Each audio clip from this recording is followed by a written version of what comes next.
All right, so I just made a little PowerPoint about me. I'm your new teacher, coming in, at the middle of the year, so you probably don't know a whole lot about me. So I thought I would do this. It'd be easier for me to tell you than just write it all down and send it to you. My name's Mr. Asbury, and everyone calls me Mr. A because it's just easier. A lot of people can't pronounce my name very well. Um, uh, One thing about me is I served in the military when I was 17, and I had actually quit high school. And when I quit high school, I joined the military at 17. You could do that. You can't do that anymore. You have to have a GED or a high school, diploma. But I had quit because I didn't really like school. School wasn't for me. And back then, you could go in with your parents' permission. Once again, that's changed a lot. That's not the way it is today. But um, for me, it was a huge mistake, and I'm really lucky to be where I'm at because I made that mistake. But while I was in, I got my GED, and once I got back home, I realized that it's really tough out here if you don't have an education. So I went back to school, and I went to Danville Community College, where I was attending school and doing very well. And I was like, man, this isn't as bad as I thought it was. And eventually, I attended Radford. I transferred and attended Radford University, where I, received a bachelor's of science in social science, which encompasses a lot of subject matter. I've taught world history 1 and 2, civics and economics, U.S. government, psychology, sociology, and I've got government on there again, but yes, U.S. government. Well, when I was in the military, I did serve in combat with the 7th Infantry Division. I'll show you a little bit more of that. I wanted to give this more of a geography theme since this is geography class. Um, my family, I have a wife and 2 children. My children are age 7 and 10, and they are 2 little wild guys. Military service, I served in Operation Just Cause, which was the invasion of Panama. 7th Infantry Division, Fort Ord, California, 9th Infantry Regiment. So, um, you know, I was super young when I served. If you look at this picture over on the left, that's me and one of my sergeants and his wife. We received awards for serving, in Panama. And one of the things you can tell, I'm really young in that picture, so I'm not young anymore, but um, that was a long, long time ago, 1990. Um, if you look on the right, you can see our insignia. It's for the 9th Infantry Regiment, and our motto was "Keep up the fire," and that's a Manchu dragon that you see there as well. Um, One of the odd things about my military service as well was we served during Christmas, and I remember thinking when we left on December the 22nd, we invaded on December 22nd, but it's a weird thing because you're like, Christmas. I didn't plan on coming home. I was in California. Didn't plan on coming home for Christmas, but didn't be plan on being shot at and having crazy stuff going on Christmas either. So just one of those things. Serve in the military, and sometimes your Christmases are spent away from your families and friends overseas. Some of my hobbies are golf, Brazilian Jiu Jitsu, Muay Thai kickboxing, anything to do with, mixed martial arts. I'm a huge fan of MMA, and just because I have trained with a legend, Enzo Gracie, and he's my mentor, my good friend. I've been really fortunate. I've met a lot of UFC champions, Matt Serra, George St. Pierre, a lot of people that are famous in the sport. So, that's one of the big things that I've done in my life that I'm really kind of proud of. Brazilian Jiu Jitsu is, and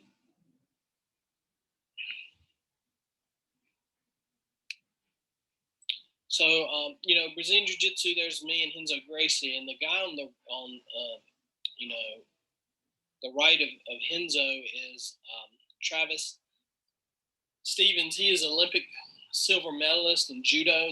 So I've got to meet, Olympians, cool people. My son currently trains in Winston-Salem with Paulo Santana. He's a great Brazilian Jiu-Jitsu guy, black belt. I actually went to Thailand and trained Muay Thai, and very proud of that as well. On the right, you see one of my students winning his first fight right there. So I had my own gym and my own student there. So Operation Just Cause is really one of the weird things about my life, and I'm not going to show you this video. We'll talk about it a little bit later. But basically, why did we invade Panama? One of the most important waterways, and if you think about Panama, it's best known for this: the Panama Canal, built by us, the United States, but it really links the Atlantic and Pacific Oceans, and it helps people who are sailing, bringing goods in and out of the country because they don't have to, you know, go all the way around South America to get to the Pacific Ocean. They go right through the middle of Central America, and you know, looking at the map, you can really see on the map how that works. It goes right through the center here, and it's probably one of the most insignificant, especially during the industrial age. And we'll talk about industrialism a little bit later. But during the industrial age, this was huge because you were being able to ship goods to the West Coast through this. And, basically, instead of sailing and taking the days that it would take to sail all the way around South America, you would go right through this Panama Canal and get there much more quickly. Another place that I've been is Thailand. I visited Thailand as a tourist, mainly to train Muay Thai. One thing you know about Thailand, and you will know about Thailand eventually, I guess. We'll talk about South Asia. I think that's upcoming. I don't know what we've been over so far. I think we've been over North America, South America, but really, things that stick out to me is the culture. When you think about Thailand, I always think about the politeness, and people are very kind to each other, very nice. The national sport is Muay Thai kickboxing. Muay Thai is very, kind of like what would be baseball here. Baseball is the national pastime. So Muay Thai is like, Thailand's form of baseball. Um, Little kids do it. People do it all over the place. It's a different culture. Most people in Thailand are extremely poor, and they see kickboxing and Muay Thai as a way to get out of poverty and, I guess what you would say, um, experience some sort of, stardom to fight in the big stadiums and things like that. The major religion in Thailand is Buddhism, and Buddhism is something we'll talk about. When we talk about the religions of a place, I always look at it like if you ever go to a place, you ever travel, you want to know what it's like there because you want to be, respectful of the people who are there. The Buddhists that live there in Thailand are all very kind, very humble. Most of them don't speak. A lot of them take vows of silence and don't speak to people. So, it's real interesting because when you go there, you really see all of these things on display.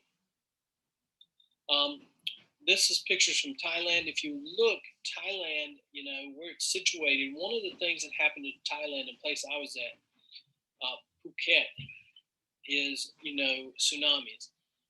When we look at the weather sort of patterns, monsoons, and things like that, one of the things that's interesting, there was an earthquake where you had a bad tsunami where you had huge tidal waves that destroyed much of the city. Thailand is an extremely beautiful place. It's wonderful. Everything there is super cheap, but you have to be aware of things like tsunamis and stuff like that. And you have to seek high ground if there's one coming. On the left here, you have Big Buddha, which is a huge Buddha statue up at the top of a mountain. A lot of people run this mountain. It's probably about 2 or 3 miles up to the top, and this thing where you run Big Buddha each week or so at the place I stayed, which was Tiger Muay Thai. But Big Buddha sits up there, a statue to Siddhartha Gautama, the founder of Buddhism, and I just think it was a awesome thing. We did visit Big Buddha. I didn't run it. I'm not much of a runner, but we did visit Big Buddha, and it was a pretty amazing experience. Like I said, Muay Thai is the national sport, and it's not uncommon to go to fights and see, little kids who fight all the time, trying to make their name and make money for their family. Little kids as little as 7, 8, 6 years old often will fight in Muay Thai fights. Once again, not because they're angry at each other or because they're mad. This is the national sport of Thailand. Another wonderful place that I visit, and for many reasons, I love New York City. Um, this is a picture from the top of the Empire State Building, and you just look at that. I love New York.